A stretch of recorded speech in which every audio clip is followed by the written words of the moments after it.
हरियाणा की हर अपडेट के लिए बेल आइकन दबाएं और सब्सक्राइब करें STV हरियाणा न्यूज।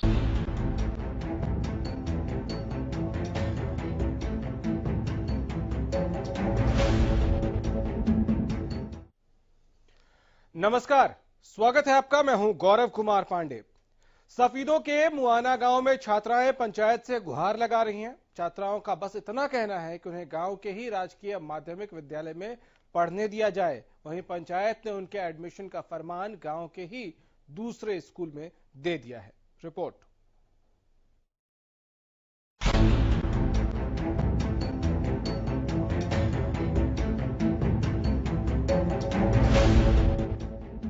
तस्वीरों में दिखाई दे रही छात्राएं सफीदों के गांव मुआना की हैं, जो अपने हाथ में ग्राम पंचायत द्वारा BEO, DEO और DC को दिए ज्ञापन को लेकर खड़ी हैं।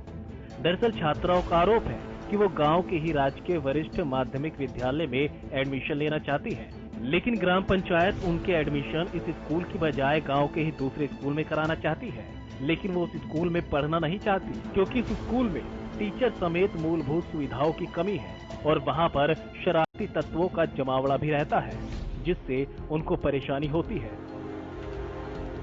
घर के पास ही है स्कूल जी। तो ये प्रिंसिपल बोल रहे हैं कि हम आपको यहाँ पे एडमिशन नहीं देंगे। क्या कारण है? वो बोल रहे हैं कि कॉमर्स और नॉन मेडिकल की लड़कियां यहाँ पे पढ़ सकती है जी, और गर्ल्स को पढ़ रहा है, आप उसमें जा सकते हो। आप कौन सा कोर्स ज्वाइन करना चाहते हैं? हम इसमें लेना चाहते हैं ये, बल्कि बॉय स्कूल के बजाय कोएड स्कूल है, जिसमें लड़के पढ़ते हैं और लड़कियां भी है जी। क्योंकि पहले स्कूल में भी आर्ट है, इसमें भी आर्ट है जी। उसमें सिर्फ आर्ट है जी। बोल रहे हैं कि उसमें एडमिशन ले लो जी। अगर आप उस स्कूल में एडमिशन नहीं लोगे ना तो वो स्कूल टूट जाएगा। छात्राओं का आरोप है कि गांव की पंचायत ने बिना उनसे और उनके अभिभावकों से पूछे जबरदस्ती दूसरे स्कूल में एडमिशन दिलाने के लिए शिक्षा विभाग और DC को ज्ञापन दिया है, जिसका वो विरोध कर रही है। वहीं छात्राओं ने फरमान में अमर्यादित शब्दों का इस्तेमाल करने के भी आरोप लगाए। शरारती तत्व हैं जो दूसरे स्कूल को तोड़ना चाह रहे हैं। बच्चों के पेरेंट्स को शरारती तत्व बोला जा रहा है यहाँ पे, और एप्लीकेशन में लिख दिया है कि सब पूरे गांव की लड़कियां गर्ल्स स्कूल में पढ़ेंगी, जबकि जिन्होंने उस एप्लीकेशन पे साइन किया है उसमें किसी भी कोई भी पेरेंट्स नहीं है। इन बच्चों का कोई भी पेरेंट्स नहीं है, ना बच्चों से किसी ने बात की। उस मीटिंग में इनमें से कोई भी नहीं था। वहीं दूसरी तरफ छात्राओं के अभिभावकों का मामले को लेकर क्या कुछ कहना है, एक बार आपको वो भी सुनाते हैं। दिखते हमारे को ये है जी, वो स्कूल पहले सबसे हमारे से दूर पड़ता है जी। फिर वहाँ पर संसाधन कम है जी, टीचर पूरे नहीं है, मतलब जो भी टीचर वो नहीं है जितने सक्सेसफुल यहाँ लगते हैं हमें जी। ठीक, तो वहाँ पर पानी की सुविधा नहीं है, बैठने की सुविधा नहीं है, बिजली पंखा कुछ नहीं है जी, बिल्डिंगें नहीं है जी। तो हम इतनी दूर क्यों भेजेंगे? और जबकि ये जो हमारे पास क्वाइड स्कूल है जो पास में पड़ता है, हमारे घर के नजदीक पड़ता है जी, तो हम इसमें पढ़ाना चाहते हैं, क्योंकि यहाँ पर हर तरह की सुविधा बढ़िया लगती है हमें। उधर मामले में स्कूल के प्रिंसिपल का कहना है कि छात्राओं के दाखिले को लेकर उच्च अधिकारियों से मार्गदर्शन मांगा गया था, जिसमें उन्होंने SMC और ग्राम पंचायत का प्रस्ताव डलवाने के बाद इम्प्लीमेंट की मांग की थी। हमारे पास एडमिशन के लिए आई थी, हमने उच्च अधिकारियों से मार्गदर्शन मांगा था। मार्गदर्शन में ये बोला गया कि भाई आप जो है SMC का और ग्राम पंचायत का प्रस्ताव डलवा के वो जो भी आदेश दे आपको उसको इम्प्लीमेंट करो जी। हमने जो है उनका प्रस्ताव डलवा के उच्च अधिकारी को भेज दिया गया है। जैसा भी हमें आदेश मिलेगा हम उस पर कार्रवाई करेंगे। लाखों सरकारी दावों के बाद भी बेटियों को अपने हक के लिए दर दर की ठोकरें खानी पड़ रही है। ऐसे में उन सरकारी योजनाओं पर सवाल उठना तो लाजमी है, जिनमें बेटियों को पढ़ाने पर जोर दिया जा रहा है। हरियाणा न्यूज के लिए सफीदों से सत्यदेव शर्मा की रिपोर्ट। तो मामला थोड़ा उलझा सा लग रहा है। ऐसा लग रहा है कि कुछ तो है जो कोई न कोई छिपाने की कोशिश कर रहा है। ऐसा कैसे हो सकता है कि बेटियां किसी और स्कूल में पढ़ना चाहती हूं, लेकिन पंचायत बीच में इंटरफेयर करे और उनको पढ़ने से दूसरे स्कूल में रोक दिया जाए? ये कौन होते हैं ये लोग जो ये तय करें कि ये बेटियां कौन से स्कूल में पढ़ेंगी, कौन से स्कूल में नहीं पढ़ेंगे? इनके आरोप इन बेटियों के गंभीर है कि जहां इनको जबरदस्ती पढ़ाने की कोशिश की जा रही है, दरअसल वहां पढ़ाई नहीं होती है, और जहां पढ़ाई होती है वहां इनको पढ़ने नहीं दिया जा रहा है। सत्यदेव शर्मा हमारे संवाददाता हमारे साथ सफीदों से जुड़ गए हैं। सत्यदेव, पूरा मामला क्या है और ये कौन लोग हैं जो रोकना चाहते हैं? बेटियां कहां पढ़ेंगी? ये उनके माँ बाप तय करेंगे, ये बेटियां तय करेंगी? ये पंचायत कौन है जो रोकने के लिए इस तरह से कदम उठा रहे हैं पंचायत के लोग? बिल्कुल गौरव, पहले मैं आपको ये मुआना गांव का मामला है, जहां पर एक गांव में 2 स्कूल हैं। एक अभी नया स्कूल अपग्रेड हुआ है जिसको कन्या स्कूल के नाम से जानते हैं, यानी कि लड़कियों का स्कूल है, गर्ल्स स्कूल है, सेकेंडरी स्कूल है। तो दूसरा पहले से ही पुराना जो स्कूल है जिसमें कोएड शिक्षा जो होती है, यानी कि लड़के और लड़कियां इकट्ठे पढ़ते हैं, वो है। अब हुआ क्या है कि स्कूल प्रबंधन ने एक निर्णय लिया कि जो लड़कियों के लिए स्कूल बना है, तो जो लड़कियां हैं +1 के जो विशेष तौर पर कला संख्या यानी कि आर्ट वाली जो लड़कियां हैं वो गर्ल्स स्कूल में पढ़ेंगी, और यहाँ पे जैसे कॉमर्स या साइंस के जो स्टूडेंट हैं वो लड़के और लड़कियां इकट्ठा पढ़ेंगे। अब ये जो लड़कियां शिकायत हम जिनकी दिखा रहे थे, जो लड़कियां हैं, इन लड़कियों का ये कहना है कि जब यहाँ पर कॉमर्स और साइंस के लिए जब लड़के और लड़कियां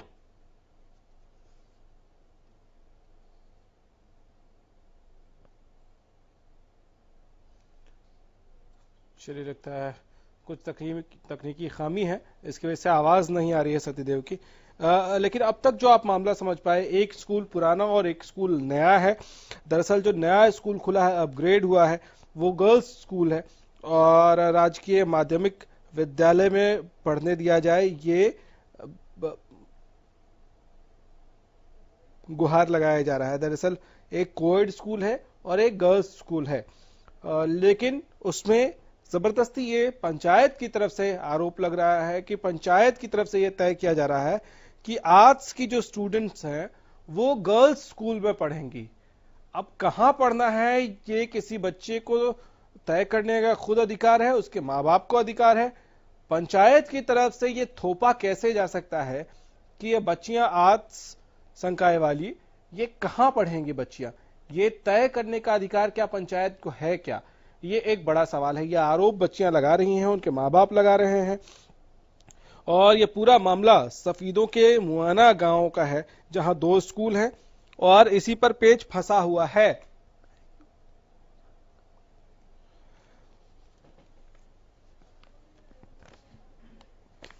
तो सफीदों के मुआना गांव की ये तस्वीर भी हम आपको दिखा रहे हैं। ये बेटियां दरअसल हाथ में एप्लीकेशन लेके, गुहार लेके, रिक्वेस्ट लेकर खड़ी हैं और इनका कहना है कि इनको जबरदस्ती किसी और स्कूल में ना भेजा जाए, इनको उनके अपने स्कूल में पढ़ने दिया जाए। वैसे भी कहां पढ़ना है, कौन से स्कूल में पढ़ना है, बहुत सिंपल सी बात है, बहुत सरल सी बात है कि मैं कहां पढ़ूंगा ये तय करने की जिम्मेदारी मेरे माँ बाप की हो सकती है, ये मेरी इच्छा हो सकती है। लेकिन पंचायत के लोग ये कैसे बोल सकते हैं, कैसे फोर्स कर सकते हैं कि नहीं आप इस स्कूल में नहीं पढ़ेंगे, आप दूसरे स्कूल में पढ़ेंगे, या आप उस स्कूल में नहीं पढ़ेंगे, आप इस स्कूल में पढ़ेंगे? ये तय करने का अधिकार पंचायत को किसने दिया है?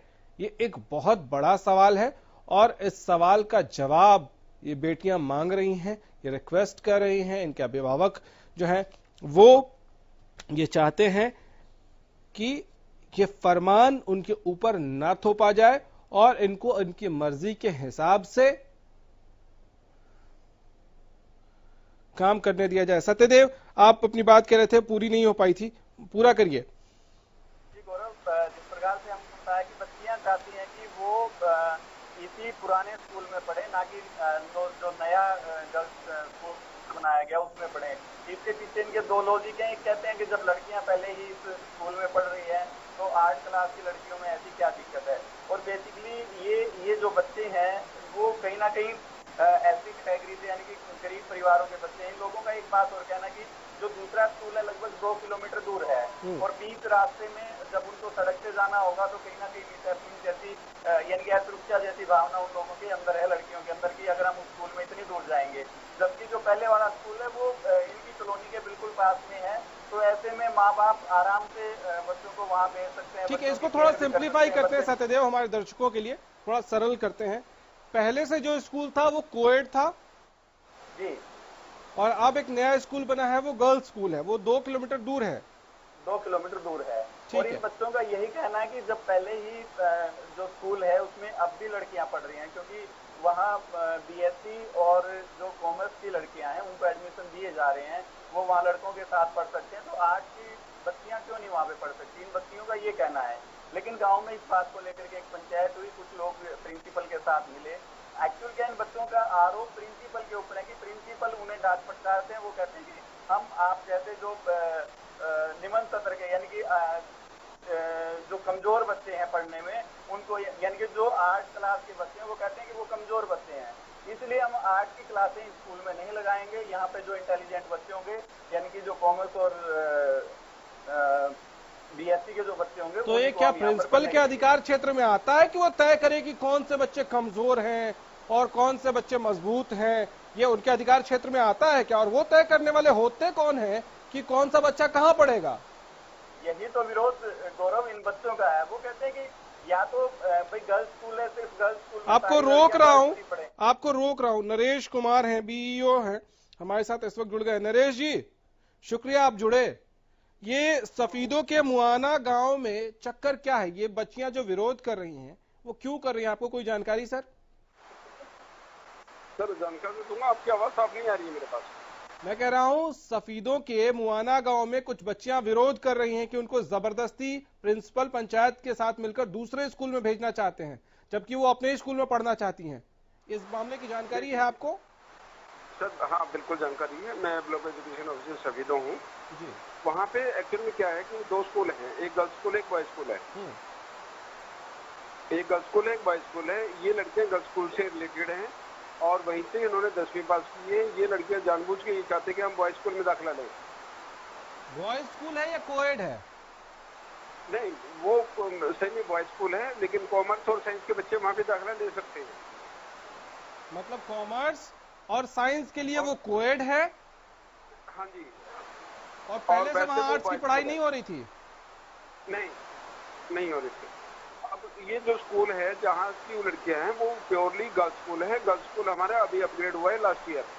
हमारे जिला परिषद और पंचायत ने और एसएमसी मेंबरान से मिलके उस स्कूल को girls senior secondary school convert करवाया है, उसका अपग्रेड करवाया है। और अब इन बच्चों का अगर बॉयज स्कूल में ही देना बनता है या दे दिया जाता है तो वो स्कूल बंद हो जाएगा, क्योंकि पहली बार वहाँ पे 11वीं क्लास बैठने वाली है। तो ये क्यों जाना चाहती हैं गर्ल्स स्कूल छोड़ के बॉयज स्कूल में? सर ये कोई गांव का अपना, मैं तो ये कहूँगा कि उनका अपना कोई मैटर हो सकता है। कोई ऐसी बड़ी बात नहीं है कि वहाँ पे वो जब 5 साल पहले 6वीं से लेके और 10वीं तक उन्होंने वहाँ पे वो एजुकेशन ली है, तो अब उनको कोई जाने में दिक्कत होगी। बच्चे सिर्फ बहाने ये बना रहे कि हमारे से दूर है। गांव के 2 स्कूल है, कितनी दूर हो सकते हैं आप ये बताओ? गांव में कोई लंबी चौड़े कुछ 10-20 किलोमीटर में गांव नहीं है। पहले से जाती रही हैं आप ये कह रहे हैं? सर वो 6वीं से लेके और 10वीं तक वहीं पे रही है, उसी गर्ल्स स्कूल में पढ़ी है वो। अच्छा। और आज की डेट में भी मैट्रिक जब उन्होंने वहां से पास की है तो आज भी स्टूडेंट तो वो गर्ल्स स्कूल की है। और अब गांव वालों का ये इशू है कि हमने बड़ी मुश्किल से स्कूल अपग्रेड करवाया है। अगर ये बच्चियां ये लड़कियां वहां दाखिला नहीं लेती हैं तो वो स्कूल उनका फिर जो डिग्रेड हो जाएगा वो वापस मैट्रिक हो जाएगा। तो क्या इन बच्चियों से आपने बात करने की कोशिश की कि प्रॉब्लम कहाँ आ रही है? सर प्रॉब्लम कुछ नहीं, बच्चों को कोई मोटिवेट कर रहा है, उनको प्रमोट कर रहा है। और मैंने तो अपनी सारी कोशिश कर ली है बच्चों को समझाने के लिए, भी पेरेंट्स भी समझा रहे हैं और गांव ने और एसएमसी मेंबरान ने प्रिंसिपल को लिखित में दे दिया, अपना रेजोल्यूशन दे दिया कि आप इन लड़कियों को बॉयज स्कूल में दाखिला नहीं देंगे, नहीं तो हमारा स्कूल जो है कि वो टूट जाएगा। तो ये बॉयज स्कूल में क्या क्या पढ़ाई होती थी? मतलब आप कह रहे हैं कि कोएड में वहाँ साइंस और कॉमर्स की पढ़ाई होती है, पहले से होती रही है? हाँ 2 साल से शुरू से होती रही है वहाँ पे। और आर्ट्स की पढ़ाई वहाँ शुरू से नहीं होती थी? सर जब तक ये स्कूल अपग्रेड नहीं हुआ था, गर्ल्स स्कूल अपग्रेड नहीं हुआ था, तब तक तो वो 3 फैकल्टी थी वहाँ पे। अच्छा। क्योंकि अब गर्ल्स स्कूल अलग हो गया है, गर्ल्स का रास्ता अलग बन गया है। आर्ट्स वालों को क्यों फोर्स किया जा रहा है? किनको? सिर्फ आर्ट्स की स्टूडेंट्स को क्यों फोर्स किया जा रहा है? साइंस और कॉमर्स के स्टूडेंट्स को वहाँ क्यों नहीं पढ़ाया जा रहा है गर्ल्स स्कूल में? नहीं, वहाँ पे फैकल्टी नहीं है, कॉमर्स और साइंस गर्ल्स स्कूल में नहीं है। और ये जो प्रिंसिपल के ऊपर आरोप लग रहा है कि वो कह रहे हैं कि आर्ट्स वाले स्टूडेंट वीक होते हैं, इसलिए हम अपने कोएड में नहीं रखेंगे इनको। सर प्रिंसिपल बिल्कुल अप टू द मार्क है, वो बिल्कुल रूल के हिसाब से उन बच्चों को कह रहा है। और अब इश्यू बन गया गांव वालों का, गांव वाले कहते हैं कि भी हमारा गर्ल्स स्कूल टूटेगा, गर्ल्स को दाखिला वहां पे नहीं देना। ठीक है, आप हमारे साथ रहिएगा। सुभाष गांगुली साहब हैं हमारे साथ, विधायक हैं स्थानीय। सुभाष जी, इसकी जानकारी है आपको कि मुआना गांव जो है वहां कुछ छात्राएं, कुछ बेटियां ये कह रही हैं कि हमें जबरदस्ती जिस स्कूल में हम पढ़ना चाहते हैं उससे हटा के दूसरे स्कूल में पढ़ाने के लिए पंचायत फोर्स कर रही है। इसकी जानकारी है क्या आपको? ये विषय मेरी किसी जानकारी में नहीं है, आप लोगों ने मेरी जानकारी में लिया है। मैं इस मामले में गांव वालों से बात करूंगा और उसके बाद फिर जैसा भी संभव होगा उस प्रकार से इस समस्या को दूर किया जाएगा। वो कह रहे हैं कि प्रिंसिपल जो है वो कह रहे हैं कि आर्ट्स के स्टूडेंट कमजोर स्टूडेंट्स होते हैं, इसलिए उनको हम अपने स्कूल में नहीं पढ़ाएंगे, उनको गर्ल्स स्कूल में भेज दीजिए। ये कहने का अधिकार है क्या प्रिंसिपल को? नहीं जी, मैं प्रिंसिपल से भी बात करूंगा, गाँव वालों से भी बात करूंगा, उसके बाद ही मैं इस पर कोई प्रतिक्रिया दे पाऊंगा। नहीं, अगर ये बेटियां जो कह रही हैं वो सच है तो ये कहने का अधिकार है क्या प्रिंसिपल को? ऐसा जी, आपने मेरी जानकारी में ये पहले कोई इशू नहीं था और अब आपने मेरी जानकारी में लिया है, तो मैं आज ही गांव वालों से भी और प्रिंसिपल साहब से भी बात करके फिर सर मैं एक स्टेटमेंट बता रहा हूं कि बेटियों ने ये आरोप लगाया है कि प्रिंसिपल ये कहते हैं कि आर्ट्स के जो स्टूडेंट हैं वो कमजोर होते हैं। क्या आप इससे सहमत हैं? क्या प्रिंसिपल के अधिकार क्षेत्र में है कि वो ऐसी टिप्पणी करे? अगर ये सच है तो इस प्रकार की बात प्रिंसिपल का अधिकार क्षेत्र की तो बात नहीं है, लेकिन गांव का कोई इशू है तो मैं गांव वालों से इस मामले में बात करूंगा और इस चीज का समाधान करवाने की पूरी कोशिश करूंगा। तो कब तक उम्मीद करें सर कि विधायक जी के कहने पर इन बेटियों को से बात की जाएगी, गांव वालों से बात की जाएगी, समस्या सॉल्व हो जाएगी? आज तो छुट्टी का दिन है, मैं इस मामले में कल बात करूंगा। अच्छा, छुट्टी का दिन है, ठीक है सर, बहुत शुक्रिया। उम्मीद करते हैं कि आप जो आश्वासन दे रहे हैं वो पूरा कर पाए आप। बीईओ साहब हैं हमारे साथ लाइन पे। बीईओ साहब, क्या प्रिंसिपल को ये कहने का अधिकार है? चलिए, फोन डिस्कनेक्ट हो गया है बीईओ साहब का भी। और उम्मीद करते हैं कि विधायक ने जो आश्वासन दिया है वो उस पर खरा उतरेंगे, बात करेंगे। हालांकि ये पेचीदा जरूर है, जैसे हमने एंकर जब शुरुआती एंकर किया उसी दौरान हमने ये कहा कि ये मामला पेचीदा है, क्योंकि यहाँ दो स्कूल हैं और दोनों ही पक्ष के अपने अपने आरोप हैं। अगर ये बेटियां 6ठी से 10वीं तक उस गर्ल्स स्कूल में पढ़ती रही हैं तो अब इतने सालों से अगर जा रही थी स्कूल तो अचानक उसी स्कूल में जाने में तकलीफ क्यों होने लगी? अगर ऐसा है कि रास्ते में कुछ मनचले परेशान करते हैं, कुछ लोग छेड़खानी करते हैं, तो ये लॉ एंड ऑर्डर का मामला है और विधायक ने अगर आश्वासन दिया है तो उम्मीद करते हैं कि ये लॉ एंड ऑर्डर की जो परेशानी है और सामाजिक परेशानी भी है। गांव में ही दो स्कूल, गांव की बेटियां गांव के अपने स्कूल में जाए और कोई छेड़खानी करे, ये सामाजिक बुराई भी है। और समाज को, पंचायत अगर इन बेटियों को ये फोर्स कर सकता है कि तुम इस स्कूल में जाओ, तो पंचायत के सुनिश्चित भी कर सकता है कि जब वो स्कूल जाएं तो उनके साथ किसी तरह की छेड़खानी ना हो, उनके साथ कोई बदसलूकी, कोई बदतमीजी ना हो। ये पंचायत सुनिश्चित कर सकता है और उसको करना चाहिए। ये एक बहुत महत्वपूर्ण बात है कि एक तरफ बेटियां पढ़ना चाहती हैं, हालांकि इसमें कुछ और पेच जरूर नजर आ रहे हैं कि दो पक्ष हैं और दोनों ही पक्ष अपनी अपनी तरह से एक दूसरे को गलत ठहरा रहा है। अगर गर्ल्स स्कूल अपग्रेड हुआ है और वहां लड़कियां पढ़ने नहीं जाएंगी तो ये बुरा भी होगा। बहुत मेहनत के बाद स्कूल्स अपग्रेड होते हैं तो वहां नुकसान हो सकता है, वहीं के लोगों का नुकसान होगा। लेकिन सिर्फ आर्ट्स के स्टूडेंट को ही क्यों फोर्स किया जा रहा है कि वो वहां जाके पढ़े? कॉमर्स के, साइंस के स्टूडेंट्स के लिए वहां क्यों व्यवस्था नहीं है? सिर्फ आर्ट्स की ही लड़कियां क्यों जाएंगी? और अगर प्रिंसिपल ने ये जो टिप्पणी, ये जो आरोप लग रहा है, अगर ऐसा कहा है तो ये प्रिंसिपल किस अधिकार से कह सकता है कि आर्ट्स के स्टूडेंट्स कमजोर होते हैं? क्या ये प्रिंसिपल कहने के लिए अधिकृत हैं या कोई भी क्या ये तय करने के लिए क्या ये कहने के लिए अधिकृत हैं कि आज के स्टूडेंट कमजोर होते हैं? इस मामले पर हमारी नजर बनी रहेगी और विधायक ने भी आश्वासन दिया है कि वो इस पर गांव वालों से बात करेंगे। उम्मीद करते हैं कि इस परेशानी का जल्द से जल्द समाधान हो, जल्द से जल्द बेटियां कौन से स्कूल में जाएगी इस पर से असमंजस की जो स्थिति है वो खत्म हो। लेकिन एक बार फिर से सवाल वही है कि क्या कोई यहाँ पॉलिटिक्स कर रहा है, क्या कोई यहाँ अपनी राजनीति कर रहा है और इसकी वजह से बेटियों का भविष्य अंधेरे में नजर आता है? उस पर एक सवालिया निशान नजर आता है। फिलहाल इतना ही, इजाजत दीजिए, नमस्कार।